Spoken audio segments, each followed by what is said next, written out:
Hello, welcome back.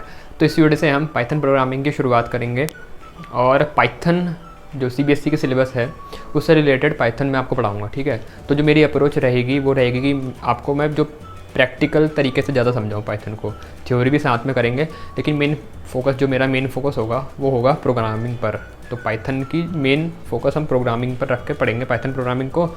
और side by side जो जावा की वीडियो में लेके आ रहा हूँ, आईसीएसई स्टूडेंट अगर देख रहे हैं तो वो मैं लाता रहूँगा। ठीक है, तो आईसीएसई की वीडियो तो लाऊंगा मैं, उसमें कोई फिक्र मत करना, लेकिन साथ में मैं पाइथन भी शुरू कर रहा हूँ। तो ये मैं आपको बता रहा था। तो इस वीडियो में बेसिक वीडियो है, पाइथन की शुरुआत कर रहे हैं तो थोड़ा बेसिक बातें करेंगे इसमें। ठीक है, और फिर सीधा प्रोग्राम पे आएंगे और प्रोग्रामिंग शुरू करेंगे। तो देखो, पाइथन की अगर बात करें तो ये क्यों पढ़ रहे हैं, ठीक है ना भाई। पाइथन जो हमारी लैंग्वेज है, एक तो ये है बहुत इजी, मतलब जो इसका सिंटैक्स तुम देखोगे, Python is English like language.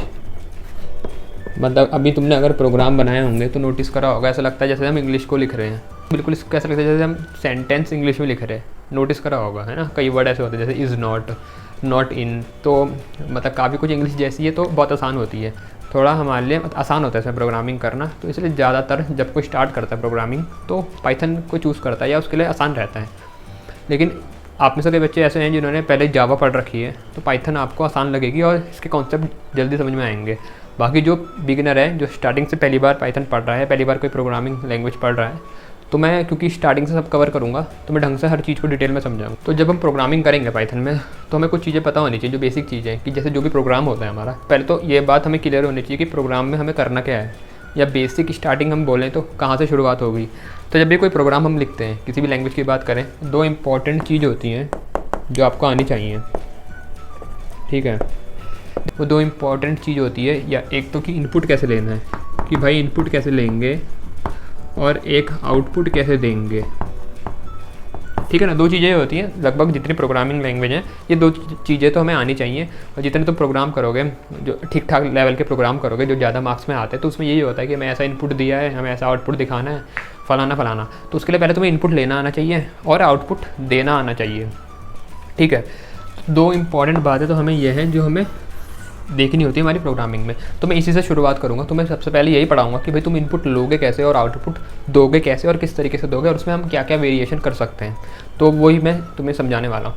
तो दूसरी इंपॉर्टेंट चीज़ तो हमारी ये है, मतलब ये हमारी दो इंपॉर्टेंट चीज़ें हैं। और इसके बाद अगर हम बात करें तो जो तुम्हारे कुछ चीज़ें, जो कुछ टॉपिक हैं जो यहाँ पर इंपॉर्टेंट हैं, वो हैं जिसकी मैं बात कर रहा था अभी, लिस्ट, फिर है टपल,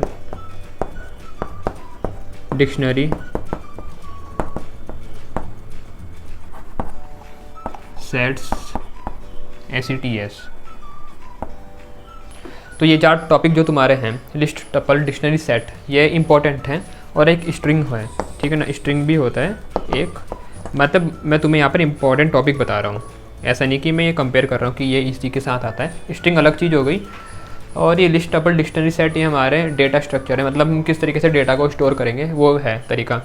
तो जब हम यहाँ पर आते हैं लिस्ट पर, तो जो लिस्ट है हमारा, इसमें हम डेटा रखते हैं। ठीक है, अब वो किस तरीके का डेटा होता है, कैसे हम रखते हैं, वो हम आगे देखेंगे, समझेंगे कि क्या उसमें हम कर सकते हैं, क्या नहीं कर सकते हैं। ऐसी टपल है, इसमें ये भी लगभग यही काम होता है, लेकिन थोड़ा सा इनके बीच में डिफरेंस है। ऐसी डिक्शनरी होगी, डिक्शनरी थोड़ी अलग है। सेट है, ये थोड़ा अलग है। सेट जैसे हम मैथ्स में सेट पढ़ते हैं उस टाइप का है।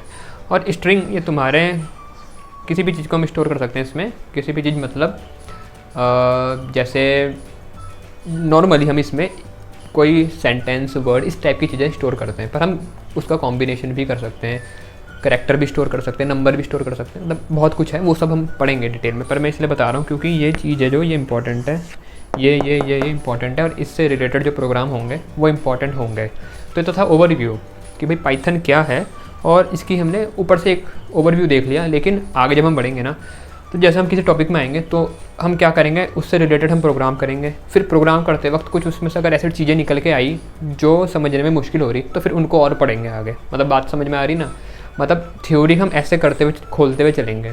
मेन फोकस रहेगा प्रोग्रामिंग पर। तो जैसे प्रोग्राम करने लगे, कुछ चीज़, कोई टॉपिक ऐसा है जो नहीं आया समझ में, या कोई इसमें ऐसा है जो मुझे लगता है कि तुम्हें एक्सप्लेन करना पड़ेगा, तो उसको वहीं पर हम एक्सप्लेन कर देंगे, उसको वहीं समझेंगे। फिर ऐसे ही आगे हम प्रोग्रामिंग करते हुए चलेंगे। तो मतलब प्रोग्रामिंग के साथ साथ थ्योरी भी हमारी चलती जाएगी। मेन फोकस रहेगा कि प्रोग्रामिंग कैसे करनी है पाइथन में। ठीक है, तो ये तो पहली वीडियो थी जो इंट्रोडक्टरी वीडियो है। यहाँ पर सिर्फ ये बताने को था कि भाई किस तरीके से काम करेंगे, कैसे पढ़ेंगे। तो अगली वीडियो लेके आऊँगा, उसमें पाइथन का पहली वीडियो जो होगी उसमें समझेंगे कि किस तरीके से हम इनपुट और आउटपुट ले सकते हैं, क्या तरीके होते हैं, क्या क्या वेरिएशन हो सकते हैं, अलग अलग तरीके से हम प्रिंट कैसे करा सकते हैं, वो सब समझेंगे। तो मिलते हैं फिर अगली वीडियो में। Thanks for watching. और अपने दोस्तों के साथ भी शेयर कर देना, क्योंकि मैं सीरीज़ लेके आ रहा हूँ, तो मैं वीडियो लेते हुए आऊँगा। तो जितने भी तुम्हारे दोस्त हैं, जितने भी फ्रेंड हैं, उनको भी बता देना, उनको भी मेरा चैनल उनके साथ शेयर कर देना, और लाइक और कमेंट करना मत भूलना। ठीक है, फिर मिलते हैं अगली वीडियो में। थैंक्स।